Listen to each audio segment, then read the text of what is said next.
The reason that we are doing this field school is because Rwanda is sitting in a biodiversity hotspot. That means that is extremely rich in biodiversity. But the important thing is that there is a lot we don't know. So every time when we go into that forest, if we're looking carefully, we're going to find something new. And this field school has really two objectives. One is to discover what's new there for biodiversity. And this biodiversity is important because it tells us something about the quality of that habitat.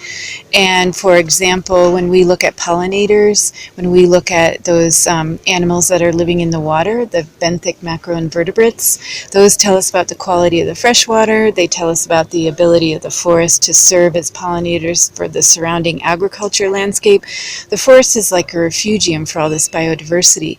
But the other really important objective is that we want people in the region to be discovering these species and naming them. If you look at a lot of the species that were named, their names, which are scientific names, have names from people in Europe or North America. Why is that? It doesn't really make sense. We want people here in these countries, in this region, to be naming these species and naming them after relevant names from the region rather than having people making their careers coming from other places and naming these species. So our mission here in the center is to build the capacity among our young researchers. It's okay if you're also a little bit older, but we want to train these researchers here to be the ones that are doing the sampling, that are doing the taxonomy and naming new species, and then also learning about their ecology so we can understand what is going on here in this landscape. And where it's very relevant is because, for example, we are in the UN Decade of Restoration. Rwanda is signed on to the Bond Challenge. We are really now embracing nature-based solutions. All of that work of restoration and climate adaptation involve native species. And we really can't do that work if we don't know what we have. And also, and what we have, I mean, are these native species. And the other thing is that many of these species can serve as indicators. So after you say you restored a wetland or you restored a forest, how do you actually know? It's not about the number of trees you planted. It's really about what species are there that are indicating a healthy, functioning ecosystem. So when we sample in Nyungwe, for example, we're sampling a more or less pristine forest area. And there's also amazing pristine wetlands inside Nyungwe as well as the forest. So we're getting kind of a benchmark for what other ecosystems in Rwanda after restoration should look like. So that's really exciting. And the last thing that I wanted to mention about this is that this group, when we do these presentations today, for example, in the closing of the field school, the biodiversity field school, we're seeing new species, like species of frog that hadn't been seen in years and years and years. And that's just really, really exciting. The more we know about these different ecosystems, the more we can do to help protect them. And we really want to get people closer to nature, get people to understand through these young people why we should care about this beautiful, amazing biodiversity. And along with observing them and the taxonomy, we're also creating these collections units. So the National Herbarium of Rwanda, I think if we ask most people in the country may not know what an herbarium is, but now we've got a whole group of young people that know how to make herbarium specimens, how to keep them and maintain them, and why it's important. And the same with the animal collections, so that we have reference records, so we know exactly what we have in the collections, and we can help people who come here to identify what species we have.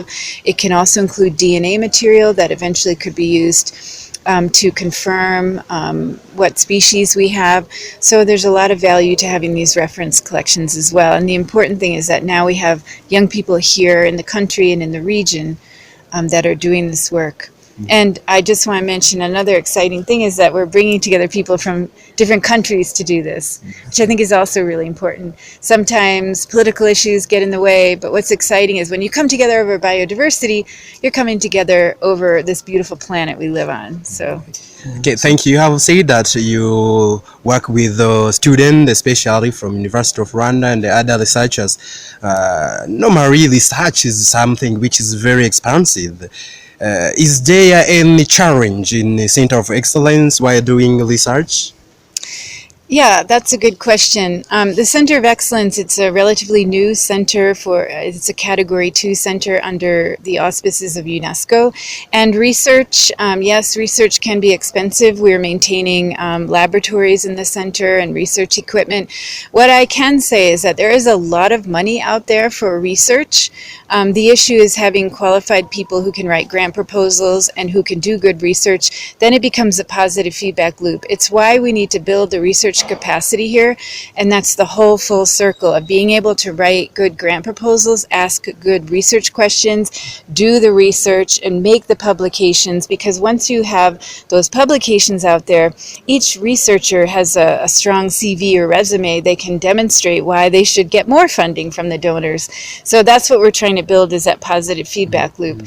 But the other issue is that currently the center doesn't have an operating budget, and it really needs an operating budget. Rwanda really needs a research institution to document biodiversity, and so we need to be supporting this center with a permanent operating budget and permanent staff. Right now we're working on all money we raise, which is not just me. Now we have a whole group of really amazing young researchers who know how to write grant proposals, but again, we need to have permanent staff and an operating budget to do well. Yeah, so neglected biodiversity, we can define it as species that we don't pay a lot of attention to. And a great example is Rwanda. What are the species we pay attention to? The mountain gorilla, the big five in Akagera, and golden monkeys and all these beautiful animals. But the neglected species are these amazing species we have that are sometimes overlooked. Sometimes people might be afraid of them. They don't understand them. But these species are incredibly important. So, for example, the flying insects, we had a whole group studying flying insects in Nyungwe. These are insects that are pollinators, critically important for the honey that we love here in the country, for getting our crops in the country, for fruit trees. And we know very little about them. So we really want to do more with that. The other thing are the frogs and snakes play incredibly important roles, and we know little about them. Those are also neglected. Another neglected are bats. I'm sure that many people know bats as very fearful, scary mammals, but they're actually incredibly important. They eat a lot of insects like mosquitoes, so they can actually keep costs down and keep chemical pesticides out of the environment, because they play a role in eating insects. They are also pollinators, some of them. They're also seed dispersers, so they do natural regeneration. So these are neglected species that are incredibly important and that we're really trying to understand better and document here in the country. Based into the findings you have got from your research, what is the message you can offer to the Rwandan citizens? Well, I think the really exciting thing is that the biodiversity is simply amazing. And when I say biodiversity, I mean all the different species we have here and all the different groups, from plants and fungi and bats and birds and insects and everything. It's just amazing. We don't even know everything that we have. We're still finding new species. So for Rwandan citizens, I think it's about taking some time to just go outside and make some observations and see what you have. And when you start to take the time and look and see what we have here, it's incredible what the beauty of this planet and the beauty of the species we have here.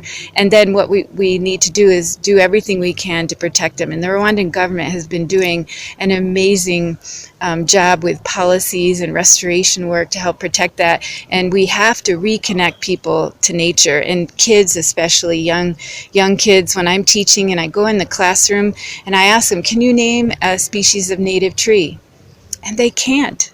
That's heartbreaking. So we need to get kids back connected, in addition to always scrolling through their phone on, social media, but also looking out at nature and seeing what all this beautiful species we have, because that's our life.